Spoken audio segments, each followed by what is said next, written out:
அதிமுக முன்னாள் அமைச்சர் எஸ்பி வேலுமணிக்கு எதிரான வழக்கில் தமிழ்நாடு அரசு தரப்பில் தகவல் தெரிவிக்கப்பட்டிருக்கிறது. ஒன்றிய அரசு ஒப்புதல் அளித்த பின் நடவடிக்கை எடுக்கப்படும் என்று சென்னை உயர்நீதிமன்றத்தில் தமிழ்நாடு அரசு தெரிவித்திருக்கிறது. அதிகாரிகளுக்கு எதிராக வழக்கு தொடர ஒப்புதல் கோரி அனுப்பிய கடிதம் ஒன்றிய அரசிடம் நிலுவையில் இருப்பதாகவும் தெரிவிக்கப்பட்டிருக்கிறது. தமிழ்நாடு அரசின் பதிலை ஏற்று வழக்கின் விசாரணை என்பது பிப்ரவரி 20ஆம் தேதிக்கு உயர்நீதிமன்றத்தால் ஒத்திவைக்கப்பட்டிருக்கிறது. அண்மைச் செய்தி. அதிமுக முன்னாள் அமைச்சர் எஸ்பி வேலுமணிக்கு எதிரான டெண்டர் முறைகேடு வழக்கு விசாரணையில் 2 IAS அதிகாரிகளுக்கு எதிராக வழக்கு தொடர ஒன்றிய அரசு ஒப்புதல் அளித்த பின் நடவடிக்கை எடுக்கப்படும் என்று அரசு தரப்பில் தெரிவிக்கப்பட்டிருக்கிறது. இது பற்றிய மேலும் கூடுதல் விவரங்களை பகிர்ந்து கொள்வதற்காக சிறப்பு செய்தியாளர் ரமேஷ்குமார் இணைகிறார். விவரங்கள் ரமேஷ்.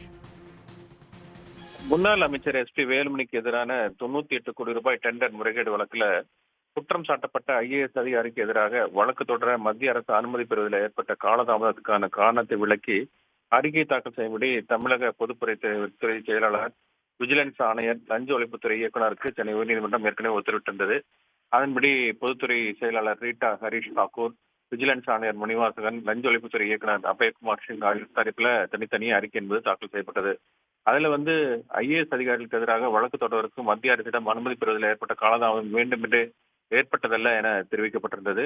இந்த வழக்கு தான் நீதிபதி ஆனந்த வெங்கடேஷ் முன்பு என்று மீண்டும் விசாரணைக்கு வந்தபோது தமிழக அரசு தரப்பில் ஆஜரான கூடுதல் தலைமை வழக்கறிஞர் ஜி ரவீந்திரன் வழக்கு தொடர ஒப்புதல் கோரி அனுப்பிய கடிதம் மத்திய அரசின் நிலுவையில் உள்ளதாகவும் நினைவூட்டல் கடிதங்கள் அனுப்பப்பட்டுள்ளதாகவும் தெரிவித்தார்.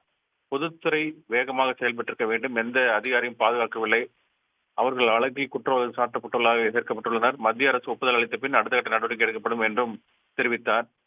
இதையடுத்து வழக்கு விசாரணை பிப்ரவரி 20ஆம் தேதிக்கு நீதிபதி தள்ளி வைத்தார். அந்த இரு தரப்பிலும் தாக்கல் செய்யப்பட்ட பதில் மனுக்களை ஆய்வு செய்த பின்பு உரிய உத்தரவு பிறப்பிக்கப்படும் என்றும் அவர் குறிப்பிட்டிருக்கிறார். உடனுக்குடன் செய்திகளை தெரிந்து கொள்ள சன் நியூஸ் பெல் ஐகானை கிளிக் பண்ணுங்க.